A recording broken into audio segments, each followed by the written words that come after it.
Saturday at 9 on Discovery.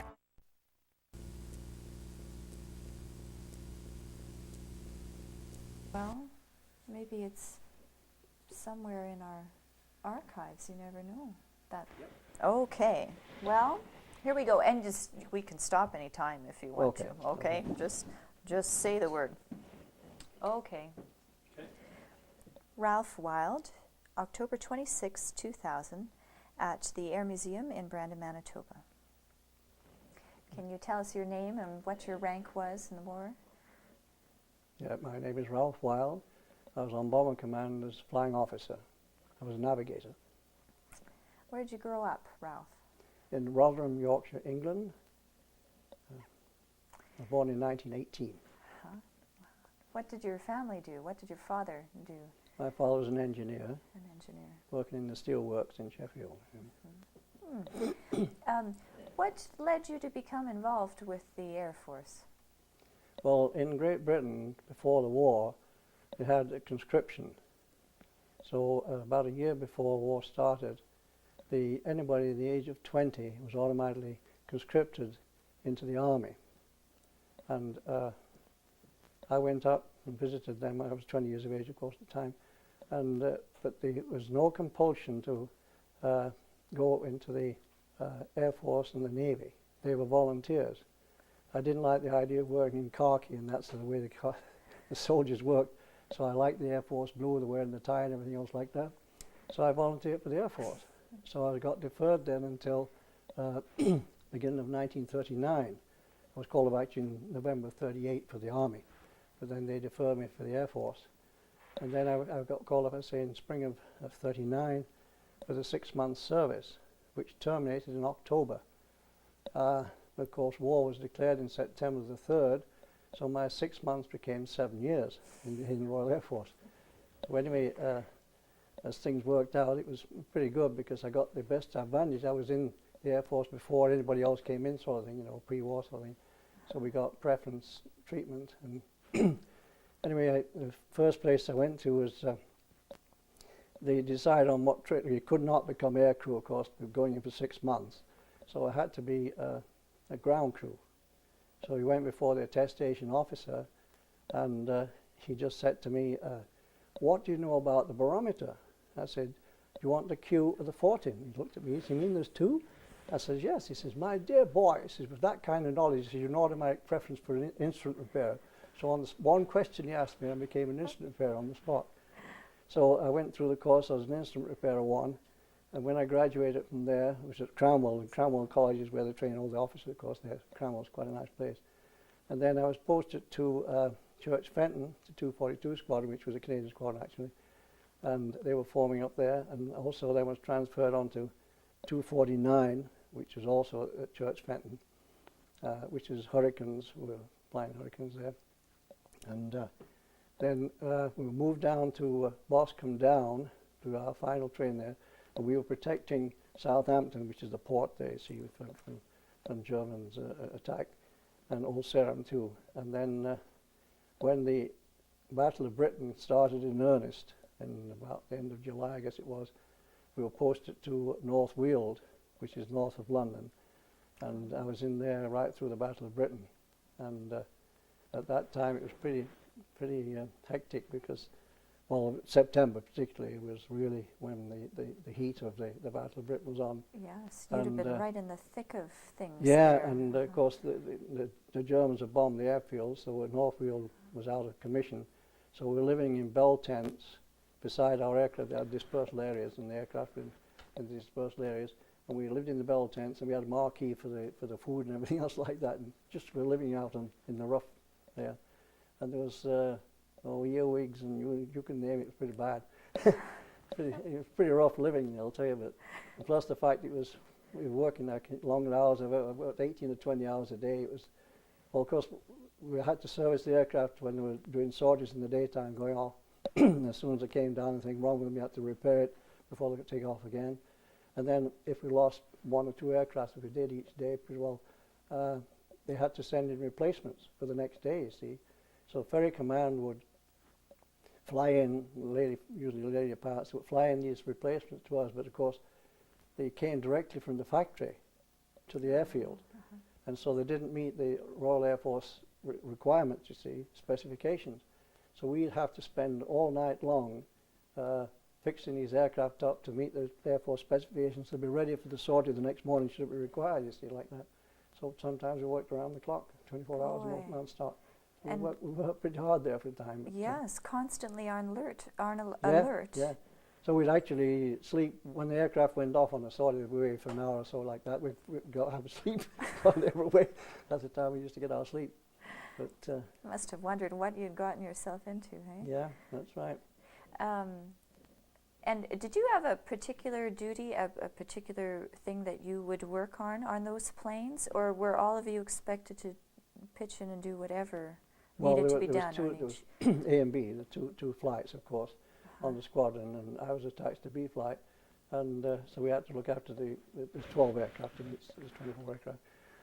I had to look after these aircraft, and incidentally, there's an interesting point here. One of the pilots was a Polish pilot on my flight, Mickey Manson, and he was fighting for the Polish Air Force, of course, and eventually when the Polish gave way, he went down, I think, to the south of France somewhere, and he finally ended up his way back into Britain. And he was then posted on the 249 Squadron. He was one of the ace pilots on the 249 Squadron. And oddly enough, I serviced his aircraft. Isn't that the oddest thing? And we're both in the wartime pilots in Winnipeg here. He came over back to Canada here, like we both came back to Canada, and so we're friends here in Winnipeg. And I looked after his aircraft right through the Battle of Britain. So that's kind of odd in that sense, you know. And there would have been pilots there from all over. Oh yes, there was British pilots. There were a few Canadians on the squadron. There were 3 Canadians, I think, 3 Canadians on the squadron. Yeah, but because in those days, that's why I say I tried to volunteer for aircrew, but of course, ground crew were scarce as hen's teeth, just like aircrew at that stage again. So naturally, not going to transfer me from one that was required to something where I was trained to spend time training to become a pilot. So I volunteered right then as soon as war was declared, but it took me one tack. I was over here. I was finding my aircrew posting came through when I was in Carberry, and after 3 years, and I got to train over here in Canada for my whole aircrew training.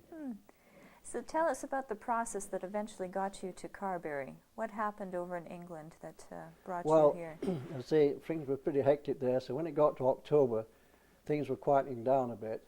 And I hated the idea of living this frugal life of living in bell tents, and because it was wet quite a lot of the time, and these earwigs and that bothered me. So I thought anything's better than this. So I volunteered for overseas service. So I was posted to Crete. This is where they were going at that time, you see. So they sent me to the dispatch point there, and somehow my service records got mixed up. I was in the wrong part of the camp.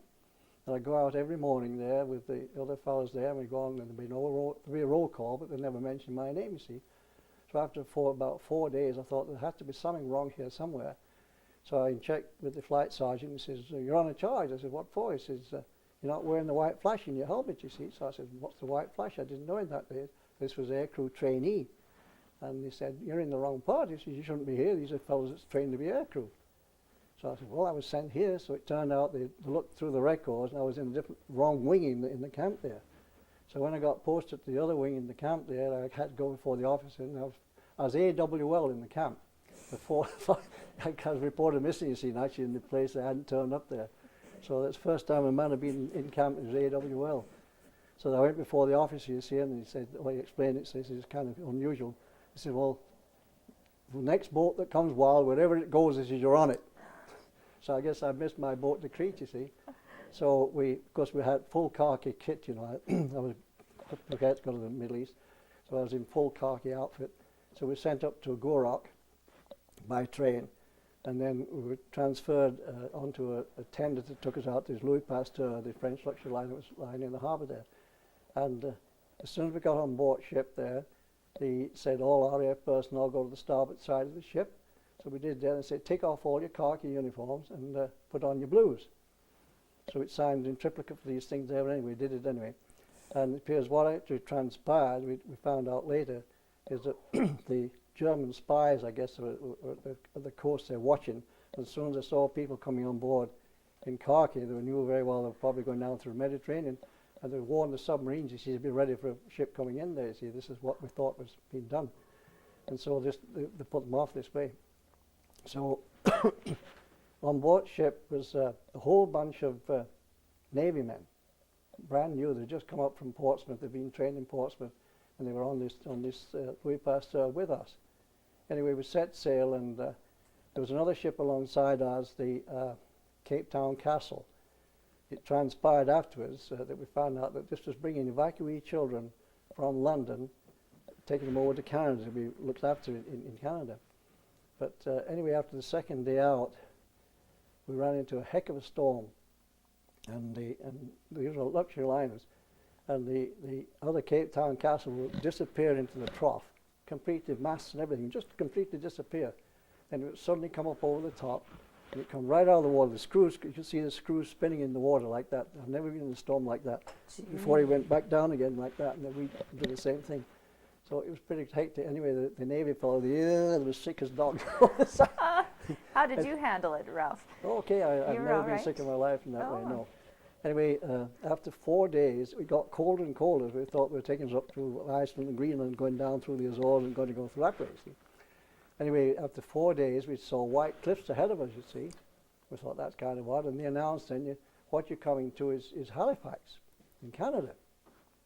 So we came into the harbour, and as far as the eye could see when we got in the harbour was 4 funnel destroyers from World War I, American destroyers, had lined up there. And what it was actually that Churchill had purchased these things for the Battle of the Atlantic from the Americans, you see. They were a mothball fleet, you see, from World War I. And these sailors had been sick in luxury liners, and these things were 4-funnel, little, narrow, tall things. Oh, they were terrible. They rocked they must have had a heck of a time with those things. Because anyway, this is what they did. They were going to go back. So we figured this is logical now. We're bringing these fellows in to drop them off. Then we're going to go back out and carry on down, you see the thing. But then they announced that all RAF personnel to go ashore too. So we had to get full kits and went ashore, and they put us in these, in a CN coach, which is the primitive coaches they were in those days. Because in those days, the Canadian National was basically freight, and the CP, of course, was passenger. So this is a government enterprise, so naturally we're going CN. So we put in this train there with no dining cars or anything, and we started out going west, you see, and we couldn't understand why we were doing this, but then we did. And they locked us in the coaches because I guess they're afraid we would mind. We come from Britain. Change so your mind. Thought we might escape, and we thought we might escape, you see, and get into the thing there along. And so we got to Truro, and they allowed us to wind down the windows at Truro, and they gave us apples. They just got us apples like that. And then we went on to Montreal, and they led us out onto the platform, but then there was military police lined up all along the platform there, making sure we didn't escape again, you see. So we stretched our legs up in there, and then we got back on, and then we came through to Winnipeg. And at this point, Ralph, did you have any idea what was No, we thought we were going to go through to Vancouver, then go down through the coast there, and go through the Panama Canal, and go this way. Oh, I see. So we knew nothing at all. So anyway, we got to, we got to Winnipeg, and that's the first time we got inkling of what was happening. They had a military police, scarce, but they had a number 2 command there, band from the RCF to greet us there. It was kind of nice. And then they fully announced we're going to a place called Carberry, and that's where we'll be stationed. So after 3 hours, they came into Carberry here, and of course, being the CN, it was, I'd say, basically straight. So I just had a little tiny hut beside the station, I guess you want to call it that. Whereas the CP was about a mile away, I guess, in the town of Carberry, a big palatial place. So we kind of looked out of the window this way. There was snow and snow. What time of year was this? This is December. December. December the 4th, in 1940. And there was, I say, you can see this grain elevator in the distance there, you see. That turned out to be Carberry. So we all had to get off there, and then they transferred us into trucks to take us up to the camp there.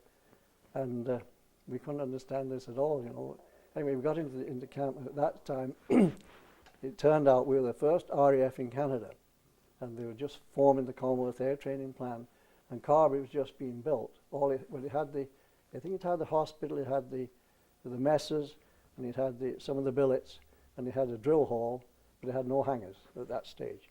But anyway, So when we got to the camp there, I'd been living very frugally in Britain there in hazardous conditions there. And they put us in these beautiful huts which are heated, and actually the furnaces were looked after by civilians, which is, whoa, it was really wonderful. You had these two bed bunks there, and it was real living for a change. It cost me, for the first time, we'd had a taste of white bread, like you have white bread, which we have different bread over there. And the food was perfect, and so we just started to really live. And there was nothing to do, in fact, they were just bringing people in, you see, because it being the first in there, we were just initiating the whole system. All we would do in the morning would be we walk down to we march down to the hangars. They'd have a roll call to make sure we're still there. Then you go back to the billets again and nothing to do, because they had no aircraft, they had no hangars, and we just had to pass the time away. So we just had magazines to read and do anything you like sort of in the camp. Or exercising, they used to keep you active that way. And this went on right until Christmas time. It's a custom of the Royal Air Force that all English personnel get time off for Christmas, and all Scots people get time off for New Year.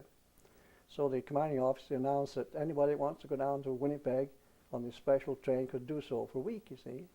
So I got on board the thing there. And when we got to Winnipeg CPR station there was a whole bunch of ladies, auxiliary people on the side there with the husbands.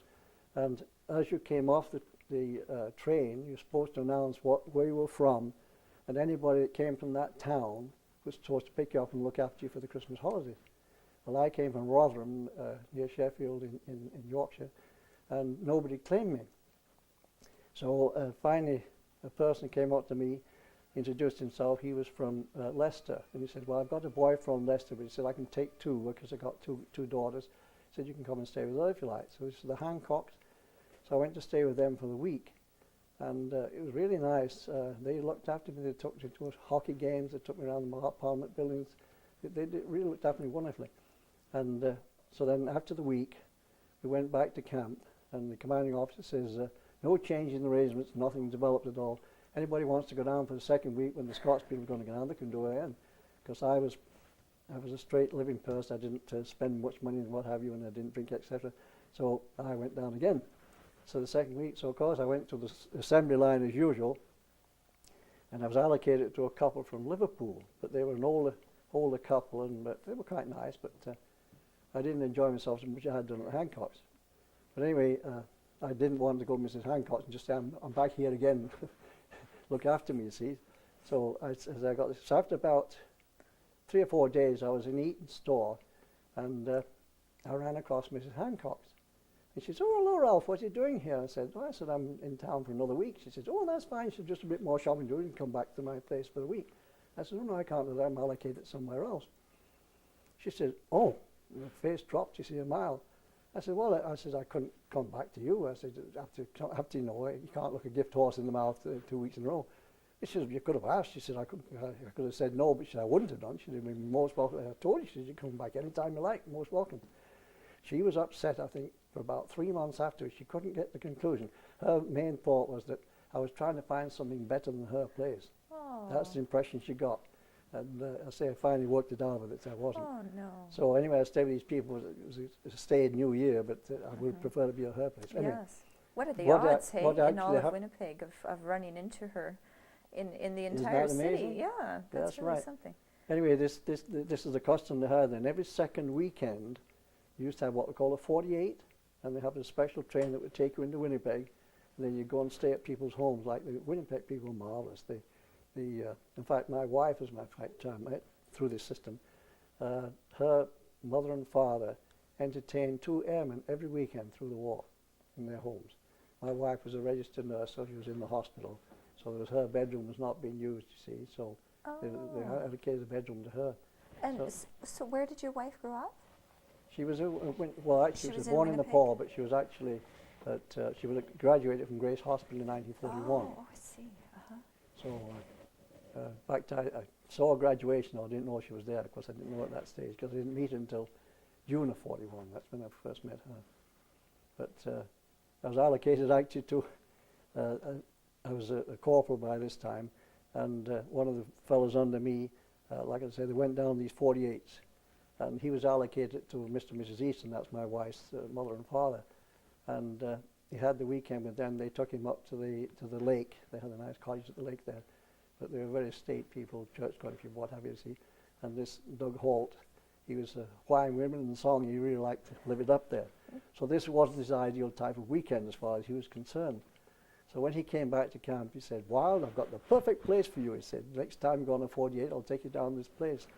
So we went down to the Easton's home the next 48, and it was on a Friday night, and I walked into the house, and there was my wife there, and I just was love at first sight, I think. So we hit it off, and marvelous there. We were going together, I guess, for 2 years before I got married in June of 43. 43. Yeah. So how often would you manage to see each other? Well, that was tricky. The thing was that by this time I collected about 6 different homes, you know, I'm going to. So I'd have a 48 at one, a 48 at another like this, and it worked around about every 12 weeks I'd go to the circuit until I met my wife. And then when I met her, then it became every other. Like I'd go to the Hancocks one time, then I'd go to Merle's house the next time, then I'd go to the Paxtons another time, go to Merle's. That's how it worked, alternate weekends, till eventually it became her place entirely, see. And we'd just go and visit the other people whilst we were there, sort of thing, you know. So in the meantime, they developed the camp, and originally they had intended to bring in Ansons from Britain, and we were supposed to assemble them. Well, they tried this, and we had about 4 or 5 Ansons we were making up there, and by the time we got them flying, and the spare parts were difficult to get hold of and bring over, so they eventually realized this wasn't going to work as far as the Commonwealth Air Training Plan was concerned. This is a 33 SFDS was a training pilots, you see, in the final stages into twin engines. And anyway, the government decided to get in Harvards instead of the Ansons, because they had these American Harvards. But of course, the Americans at this stage of the game were not in the war in 1941. They didn't come into December 41. So anyway, what they had to do, they had to fly the Harvards to the border. But as America was not in the war, they couldn't fly them into Canada. So they had to push them over the border. Then our pilots would take over then and fly them back to the air bases. That's how we got our Harvards delivered to Carberry. And so they had the Harvards then from then on right the way through till they then started to switch back to Ansons when more Ansons were available, sort of thing. So we serviced those all the time. What did you think of the Harvard in comparison to the planes you worked on over in England? Very good. Yeah. Their idea really because they were designed for the colder climate here, you see. And so they worked very well. Because they were only a single engine, that's the only difference. But and they converted it towards the end onto the Anson 2s, which was the twin engine, you see. That's what it was. So what was your daily life like at the school once the planes were there and you were working on them? Oh, it was pretty busy. We kept it was very very well organised camp, a very good commanding officer there, and we were turning out pilots regular clockwork. They got the wings at like when they graduated from 33 SFTS, then they were given the wings and they went back to Britain then as fully fledged pilots to be allocated where they were. And were there many crashes, a lot of bad things happening, that a lot of planes were getting wrecked in the process of training? Not really. No. No, I'd say the maintenance on the aircraft was excellent. Really, it had to be. There's a few crashes during the time there, like the fellows converting, of course, onto the twins from the singles, like they came from the Tiger Moth at the IFTS there.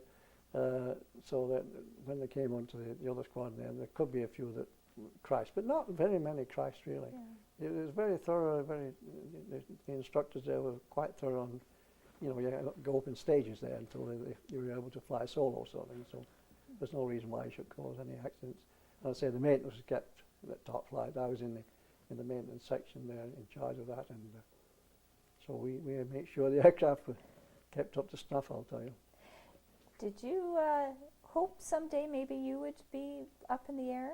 Oh yeah, well I knew that, because every 6 months I had an aircrew medical. Like, they said, oh yeah, we'll call it for aircrew prevention. And so I used to go to the medical officer and he'd check me out and say, yeah, you're okay. blah, blah, blah, and that was it. And I just went back to work. So I got married, I say, on June the 12th of 1943. And on the 1st of August of 1943, I was called up for aircrew. I've been at Carberry. Well, actually, initially we came over for 18 months. Our service in Canada was for 18 months. But after the 18 months was up, then they asked us, "Will we please stay on?" Because if you had the right to go back home again after 18 months service. But the thing is, that meant they'd have to arrange a boat to take you back, and they had to arrange a replacement for you.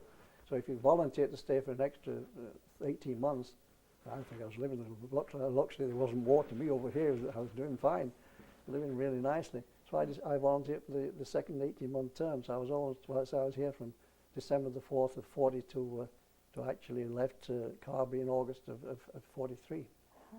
So it was kind of nice. And once you got married, were you thinking you'd stay put in Canada after the war? No. No? No, I was actually... I was going to go back to Britain, because I did go back to Britain on Bomber Command. But then my wife actually came over to join me in England.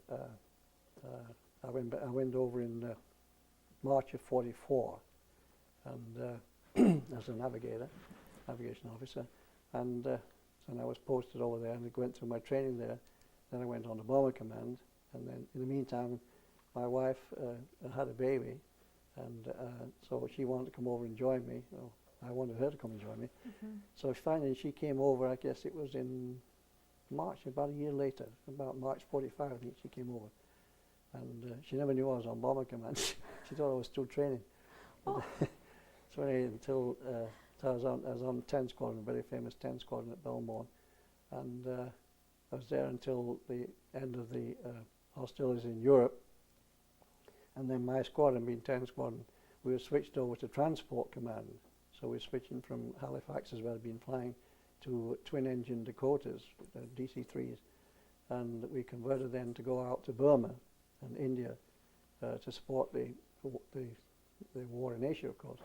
But as I had come in before the war, that was a very, very low demob number.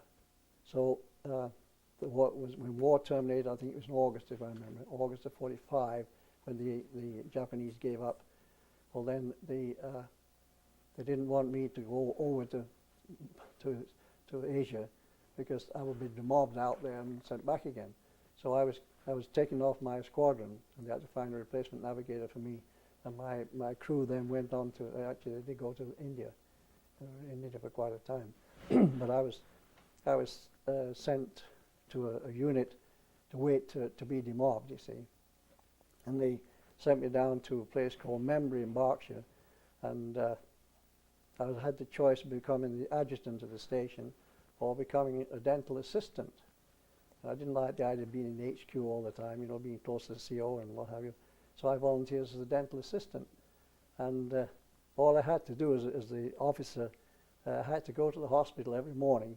Everybody that reported sick or dental sick, I had to go and pick up all their documents, you see, personal documents, the medical file, and take those back to the medical officer, and then he had those for when he worked on the patient, you see, because they were private documents, you see. And then at the end of the day, I'd have to take those back to the hospital again. In the meantime, I pretty well did jobs around the camp, sort of thing, but I was assigned other things. But I had quite a nice time there. But the dentist himself was a French, probably a Welsh rugby international. He was quite a really massive fellow.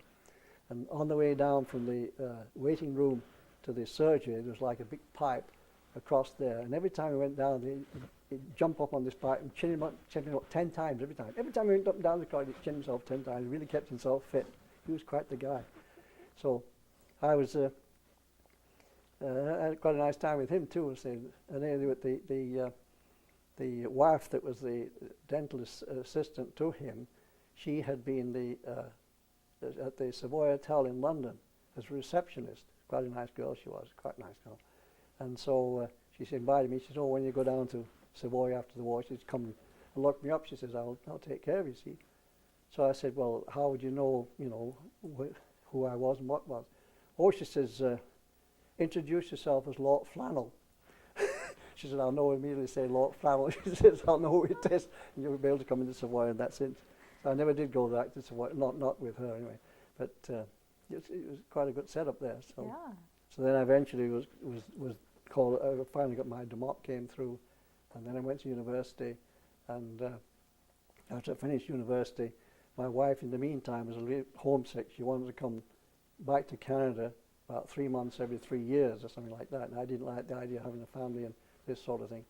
So I actually wanted to stay in permanently in the Air Force, but after the war, but the only problem was I had the child, and if we were posted overseas, the wife could probably come with me, but the child would not be able to come, you see, so we'd have to put the child in public school, which is private schools too, but we call them public schools over there, and that wouldn't be very good, so we'd have to come home and see him probably 2 to 3 times a year, and we didn't like that idea, so we decided I better not stay in the Air Force as permanent. So let's say after university then, my wife got homesick, so then I decided it was a lot easier for a man to leave his country and go to the other country. I liked Canada. I've been here for 3 years, and I thought wonderful people, and I really enjoyed myself. So I had no compunction at all. I just thought, yeah, I'll pack up stakes, and we came. So we came back here to Canada in 1950, I think it was, and been here ever since. I've never regretted it because the customs in England are so different from over here. Yeah. It's much freer country here, and like there, if you applied for a job in England, you had to have testimonials, recommendations, and all this sort of thing, and you got a job sort of thing. Over here, I just applied for a job, I think it was, and the accountant, and the man said, "This is the job. Can you handle it?" Because I was used to dollars and cents by being here. I said, "Sure." And it appears that you're on 3 months trial, and after 3 months, if nothing's heard, you've got a job. If you're not satisfied after 3 months, out you go and you get somebody else to replace you. I think it's a wonderful system. Whereas in England, there, you know, it's so different. And plus, you're confined to that job. If you're an accountant, you stay an accountant the rest of your life. There's no switching. Here, if you don't like a particular thing, you become one thing and switch to another if you prefer to go to something else. Yes, So I think the prospects over here are far better. Yeah. How long in total were you in Carberry? 3 years. 3 I was years. from December the 4th of 40 until August of 43. 43. Yeah. And how long into your service at Carberry did you realize the significance of the training plan that you were a part of? When did you realize how widespread it was going to be and how big a role it would play in the war? Oh, it was wonderful. We were graduating these, you know, it had a real wonderful system. The camps were very well organized, and they kept the personnel were happy, and they had, well, the RIP corps, they had this party of fellows there that got together and made the entertainment, you know, in the camp, the RIP corps. And I said, there was cinemas in the thing there, and the aircrew were, you know, they had to put the nose to the wheel there because I say it was the war was on, and so they had to be done. But it was quite well done. It was very well organized, I say, and it got bigger and bigger and bigger all the time. So we would turn out 30-odd pilots every few weeks, you know. Every few weeks. Yeah. And they would be headed east and then overseas immediately. That's right. That's right. That's what happened to me when I graduated, I say, in March of 44, and then I was sent to Moncton. That's where we embarkation from Moncton. But being an officer, I was allowed 2 weeks leave before I went over, and so I went with the wife. We went to New York, as a matter of fact. I had a few days in New York, then came back to Moncton before we went overseas. And then she actually came with me as far as Moncton, and then when I went overseas, like, you know, by boat to go back again, she came back to Winnipeg to spend the rest of the time because we had no family at that stage. What was your wedding like? Marvelous. We had a wonderful wedding in Winnipeg here, yeah. But yeah, there was a very good reception afterwards, and then we went to Niagara Falls for our honeymoon. So that was Did the rationing affect what you had at your wedding at all? The meals? No, really. No? Per se, there was really not what I would call rationing in Canada. It was limited. Gasoline rationing, I guess, was enforced, but food-wise, I don't think we suffered at all. Compared to when I got back to England, you see the system over there. Compared to England, Yeah. yes, yeah. But, Yeah. How was your family faring in England? Were they safe where they were? yes, they were quite good as far as I know. The rationing affected them considerably, but I was fortunate in the sense that My father died actually at the beginning of the war, and so I allocated 50% of my income to be sent home to mother. Like if you did that, they matched it. The Air Force matched whatever you gave. So it sounded like a good deal to me. So I said the way I was living, I didn't need the money anyway. So I sent it home to mother, and fully expecting she was going to use it. But then when I went back after the war, she said, "What are you going to do with all that money that you've put away?" I said, "What money?" She says, "The money you've been sending over to me." She says, "Oh, that's your money. I never touched it." So I had the real nest egg, I'll tell you, because I from 1940 right through to the end of the war, it was all accumulated there. And so, in fact, it helped immensely when I came back over to Canada. It helped tremendously because you couldn't bring out money out of the country in those days. You know, bringing money from England to Canada was pretty tricky. So the first year, it was the first winter, I guess. I bought a house, you see, and we were living in this house then, and so I needed extra money like that, to furnish it and all as well. So I went to see the bank manager, chatted to him, and he said, "Oh yeah," he says, "well, we'll try and get some money from Britain for you."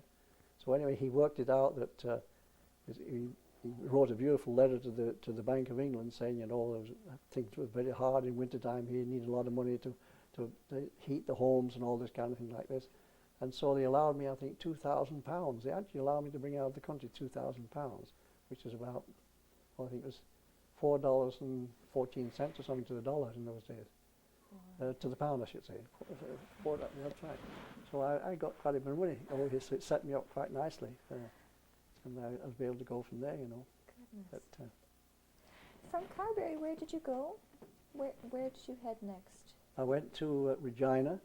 For That was the navigator ITW to the normal school there, the Teachers College in Regina, near the Wascana Lake there. And we had our initial, I think, 3 months there of preparing for navigators, or for aircrew, that is. And then they split you up from there to go to pilots to some place, and navigators went elsewhere. And when I had the choice of going to 3 places, I could have gone to either to Rivers, to Edmonton, or to Winnipeg. And I chose Winnipeg. My wife was quite upset. I think, you know, gone back home to her. But she said, "Oh, I never traveled the country at all." She said, "There's been a wonderful chance to go to Edmonton," or something like that. So anyway, it worked out very nicely because I was able to live out of camp and I was training as aircrew, except when I was night flying, that sort of thing. But the rest of the time I could spend time at her home, you know. So you lived in a house in the community? Yes, then, on Lipton Street in Winnipeg, yeah. Oh. Yeah. And she went back to nursing. So. Did you train with men from all over the world at that school? Yes. Well, actually, when I was at, you mean at Regina? Yeah, there was 3 RAF men there, and the rest were all Canadians, I think, if I remember right. There was 20 odd on the course there, and oddly enough, the Royal Air Force system is only 1/3 of the course normally gets commissions, and the 2/3 become sergeants. But in my case, there, the 3 Air Force, Royal Air Force men were in the top 5 on the course. I was one of the top ones, and I was the only one that got a commission. The other 2, that kind of bugged me that about 20 odd Canadians all got commissions, and 2 did not. 2 sergeants, which, as far as I was concerned, they shouldn't have got graduated anyway. But the rest of them all got commissions. But it seemed most unfair. These 2 men that in the RAF were in the top 5, and they still were not eligible for commissions. But that's the way the RAF works. 1/3 of the course, which is the 3 RAF men. These 5 I was the only one that got commissioned. So. Do you keep in touch with any of the men that you graduated with? Not the graduates, no, because they're all Canadians basically. They went to different places. But as far as aircrew is concerned, one's on Bomber Command. That's a different story. You're a complete unit unto yourself, and the Bomber Command was a wonderful entity. It was there's a different liaison builds up. I think with an aircrew on Bomber Command. It's often been said, who's the most important person in the aircraft? Is it the pilot? Is it the navigator? What? Well, really, there's no important man in the aircraft. You're all a big link. It's just like a link in the chain. If you've got a weak link in the chain, the change is no good. So the thing is that if the pilot doesn't fly where it's supposed to fly and do what it's supposed to do, it's no good to anybody else. If the navigator doesn't take him where they're there and come back again, it's no good. If the bomb aimer doesn't bomb when it's supposed to do, what good is it? You know, it's a wasted trip. If the gunners don't fire on the people when you fired at, and they don't do a good job for you, what's good at me being a good navigator? You see, you're gone. So everybody depended entirely on everybody else for survival. And you develop this camaraderie between you. But even to this day, we're all in touch. I don't think you'll find, like in any other forces, where you get anything like Bomber Command, where those, like I said, there's 4 of us still alive. And we're all in perfect contact. I write to them every year, and they write to me. And whenever I go to England, we go to different homes like that and visit them.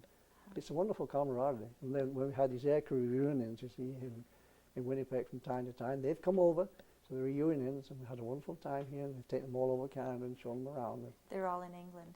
Yes. I was RAF, you see, so I was with the RAF crew. Yeah. Gosh. But, yeah, we were quite a good crew, a wonderful crew, really. I had a wonderful, we were fortunate, really. I was seniority in the sense I'd been in the force as longer than most of the fellows, because most of the fellows in air crew were 18, 19, 20 years of age. By this time I was 24 years. So I was really old man. I was one of the old men. But my pilot, he had trained in the United States, in Kelly Field in San Antonio. And when he graduated, he was kept on as an instructor for 2 years. And so when he came over to England to go on to Bomber Command, he was quite an experienced person, you see. But that was interesting. When I got to, we were sent to Lossiemouth, the OTU in Lossiemouth before we went on the Bomber Command. And this is where you crewed up. And you went into a room there, and you, fortunately, he was actually in the same room as myself. Anyway, he was a flight lieutenant by this time, and I was flying officer. And so he had access to, turned out afterwards, I didn't know, but he must have gone to HQ and got all the statistics on all the different people, you see.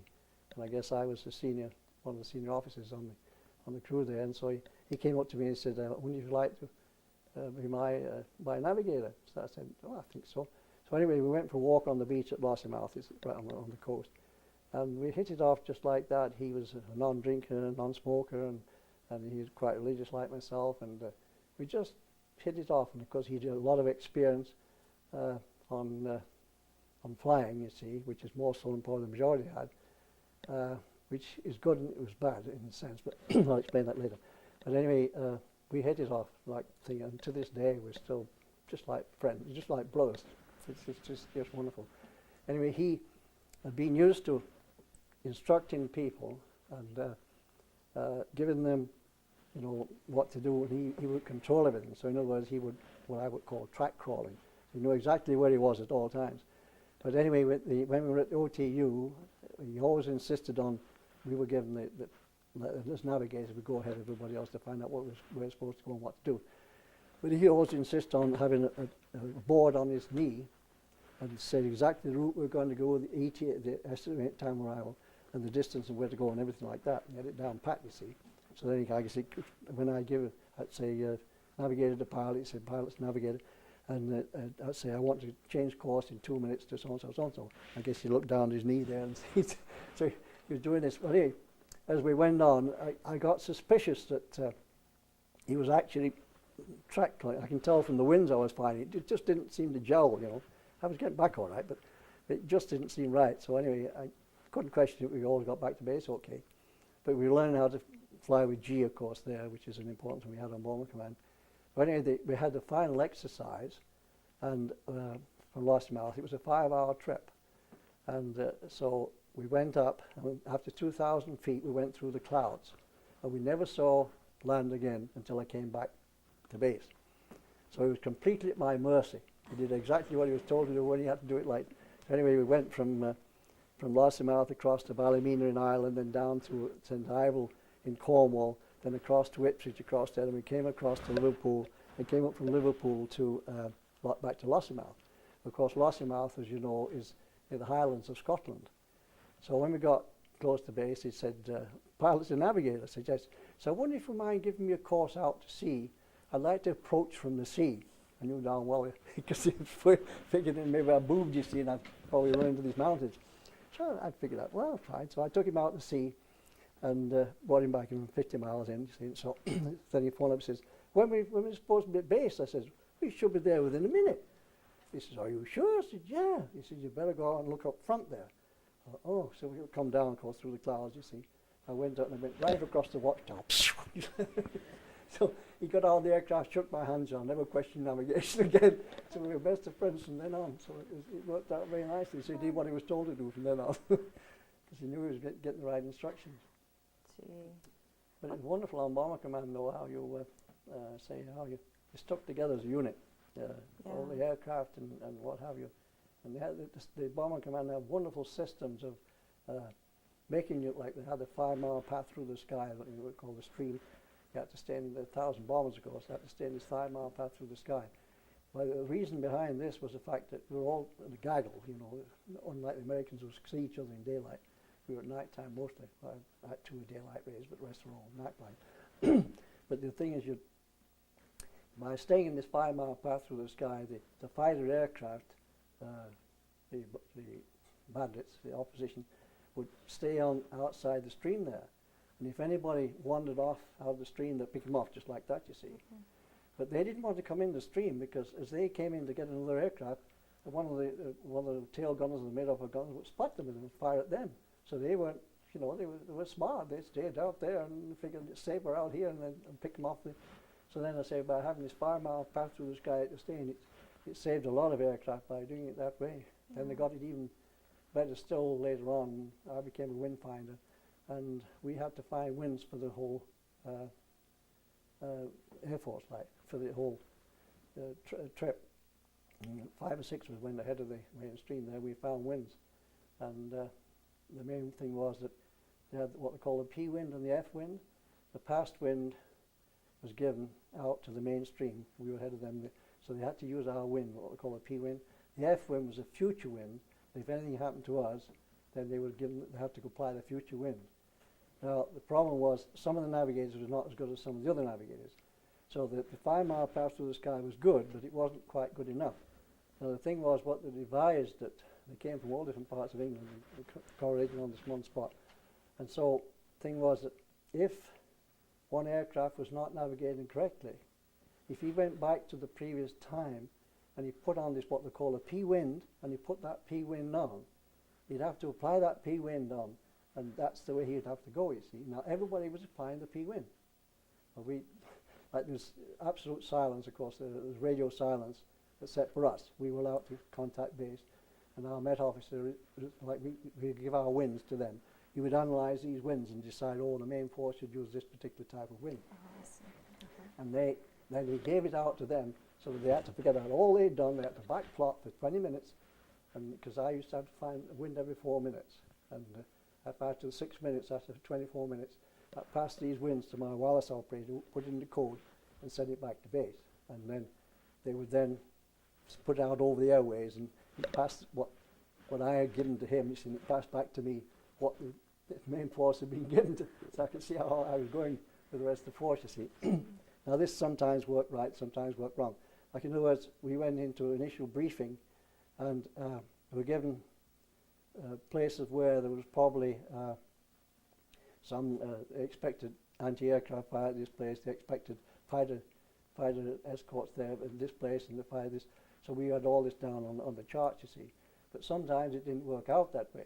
Now, as we went ahead, we could probably suddenly find out there's a heck of a lot of flak coming up at us where it wasn't not supposed to be flak, you see. So what you would do, you would incorporate in your winds when you sent back to base by code.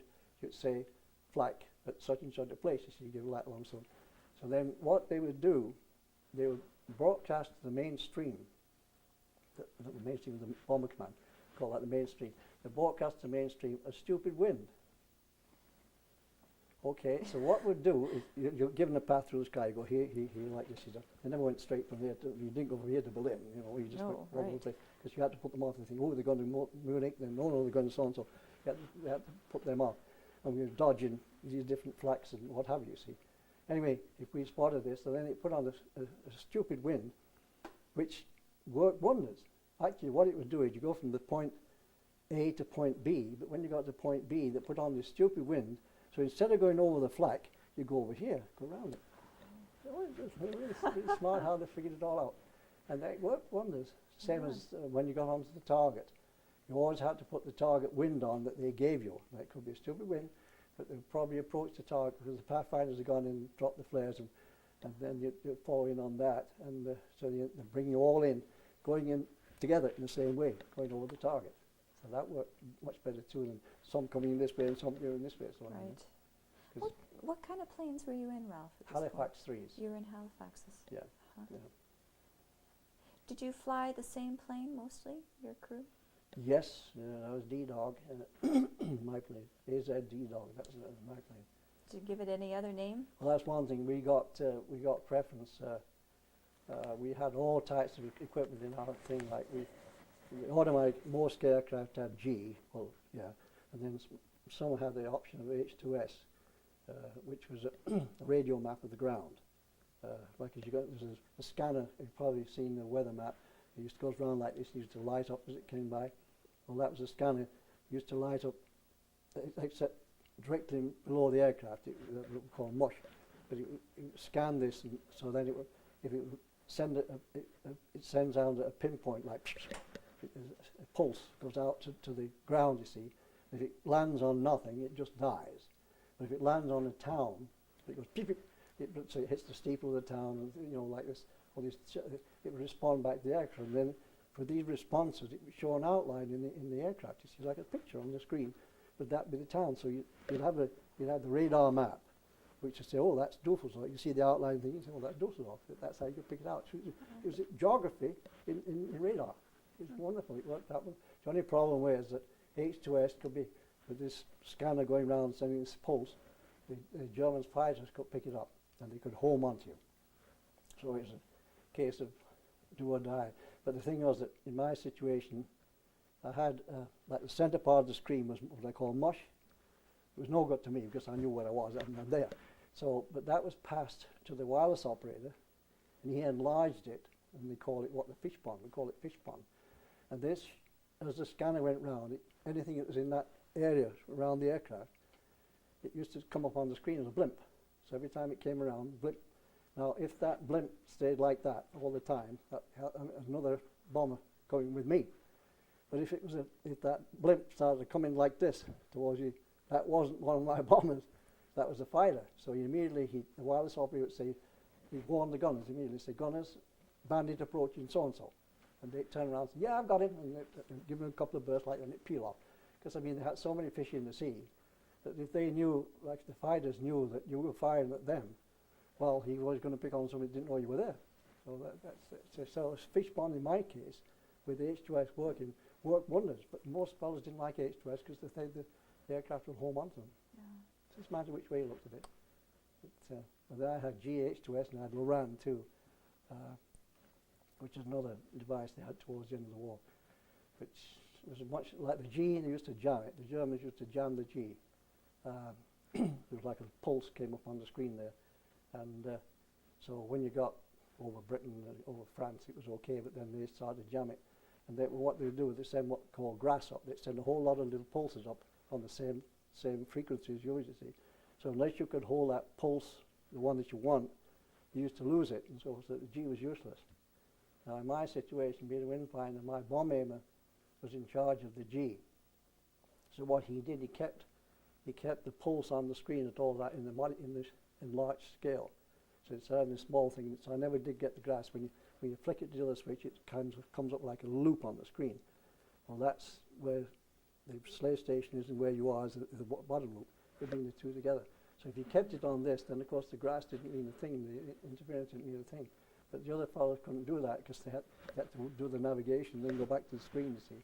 But I had my bombing, and that's all you did. You just worked on the G set, so I never lost that. But then we had the Loran, which is a different thing.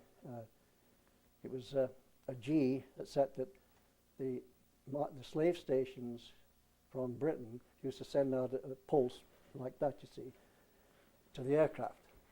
But that's what was jammed by the Germans, you see. the ran was the same principle, except that it went up and down to the aircraft. Now they couldn't jam it because it went up to what they call the top, the heaviside layer. You see, there's a heaviside layer. They hit that and bounced down onto you. Now the only thing is you couldn't use that twice a day.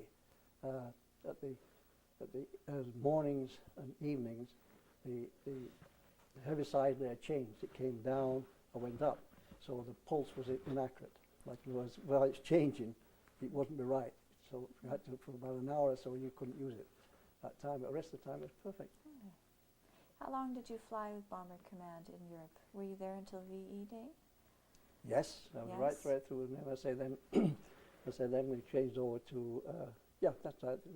And then we went on, of course, onto the Asiatic thing. Of course, we Right. changed to Transport Command then. Do you remember VE Day? Remember where you were? Not too much, no. No? But well, I was at the station, of course, at the time when it came in. I remember the excitement about the war's over sort of thing. But Yeah.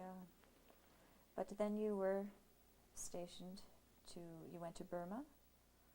no, I didn't go there. No, You I didn't say go there? no, because I say I had a small demobment, so as such there they figured my squadron had to go without me, so they left me in England. That's why I say I went to become the dental assistant, Okay. waiting for my demob to come through. You know, Uh-huh. so they had to find a replacement navigator for me. So that's where you spent the end of the war. But that was different again. The navigation standards in the Bomber Command were so superior to Transport Command. Well, originally when you taught here, for instance, to fly by sextant and that sort of thing, you see, and that's how the beginning of the war we weren't too successful because sextants are not accurate to that extent, not like they are with the radar, the G and other things like that. So it was, when you came back to Transport Command, of course, they didn't have the same facilities, because they're going in different parts of the world. So you had to go back to the sextant and things like that. It was pretty, primitive navigation, shall we say, to what it used to be. But they got by. Yeah. But, It's like a lot of changes through the Oh, yeah. course of the war. yeah, that's for sure. And did a variety of things. How did it feel when you were finally in the air? Did it feel like you had come home? Is that what you had always hoped you'd be doing? Well, I always wanted to go aircrew. There was something about it that it was a challenge. I'm saying the thing was you were volunteers. You didn't have to do it.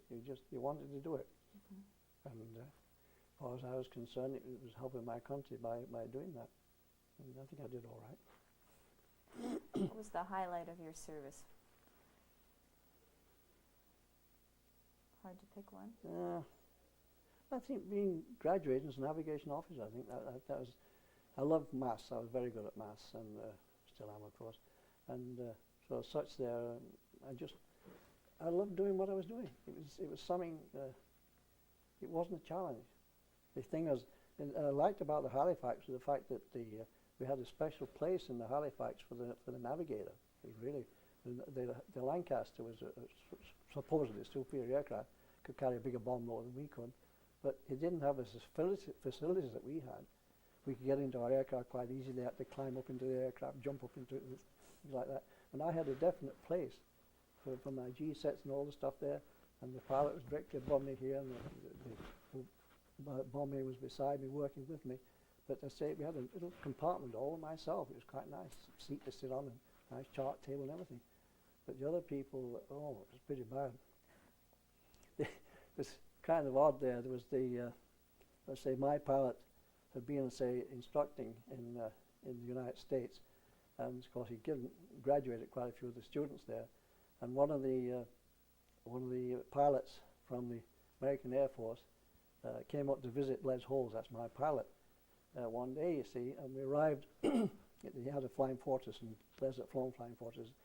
So anyway, he said he came up to visit us, and he came in the afternoon, I guess it was, and he got to about 5:30 or 6 o'clock at night, and the navigator came up to the pilot and said, "We've got to get back home again." He said, "What for?" He said, "It's getting dark." He said, "We've got to get back home," you see.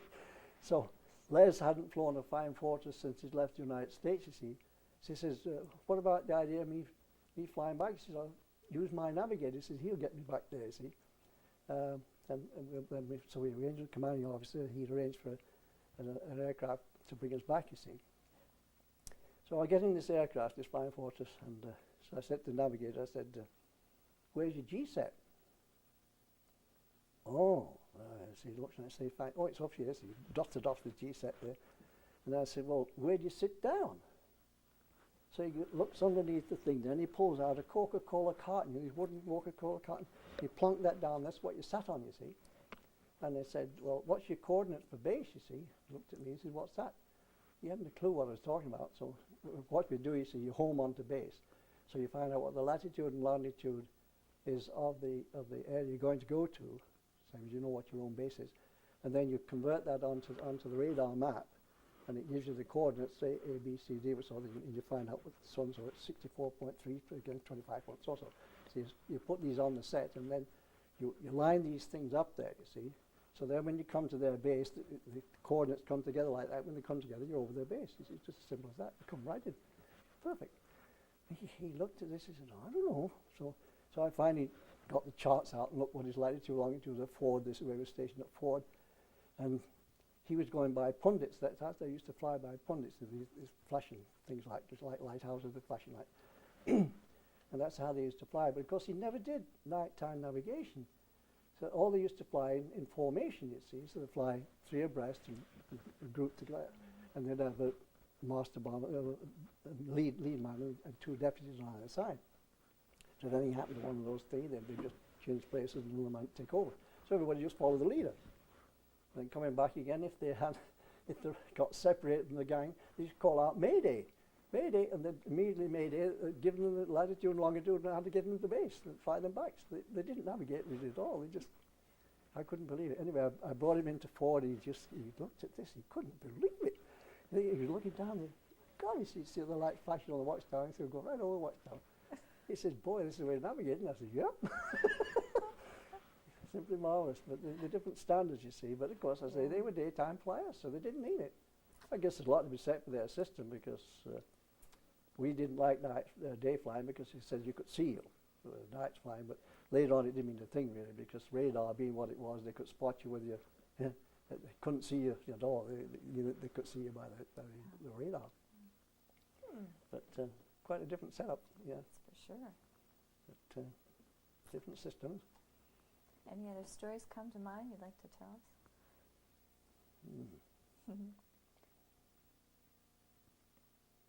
Can't think of any right now.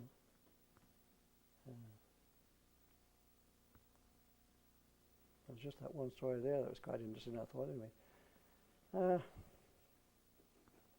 No, I can't think so, except I say I'll enjoy being in Canada. I think it's a wonderful country. And you must have handled those Manitoba winters okay if you decided to come well, back. that's another story. I've been going down to Texas for 6 months every winter. And so I've had 6 months, we have a cottage at Gull Lake. So I had 6 months at cottage at Gull Lake until October. Then from November right through to the end of April, we go down to Texas, you see. We've been doing that ever since I retired in '82. And it's worked out wonderfully. But unfortunately, my wife died in August, so that's changed a bit now. But well, we couldn't go last year. She had cancer, so we couldn't go down last winter because she had cancer treatments. But anyway, it's worked out wonderfully in that sense because I've come home twice. I think in the 17 years I've been going down there, I've come home twice, but for Christmas, you know. But oh gosh, the last time I came into the airport at Winnipeg just before Christmas, and it was 20. Well, thank you for talking with us. Very good. Yeah, I enjoyed it. As a senior, you see, like in other words, I had that few months jump of everybody else, so I always was ahead of everybody else in everything I did, sort of thing, you know. Isn't that something? And you were still an extremely young man. Oh yeah. You know, I mean. Well, I came over here seeing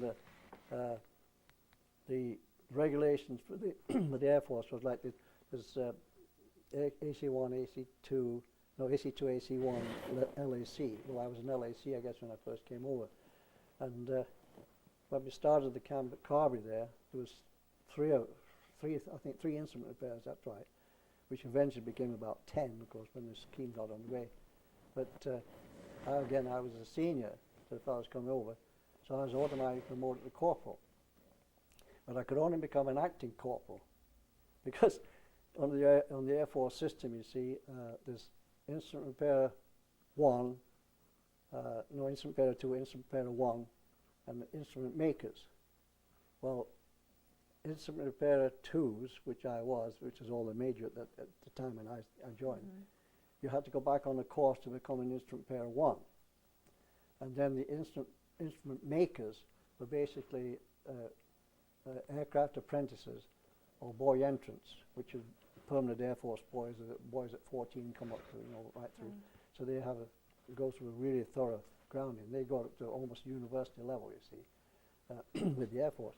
But I say it's a misnomer in the sense that the instrument repairer didn't repair aircraft. All he did, he changed it. If anything was wrong with it, it didn't work. He used to know that it wasn't working. So he'd just take it out and replace it, you see. That was what an instrument repairer did. But an instrument maker, he repaired it. So he kind of, so he was in a position to take the thing apart and repair it, you see.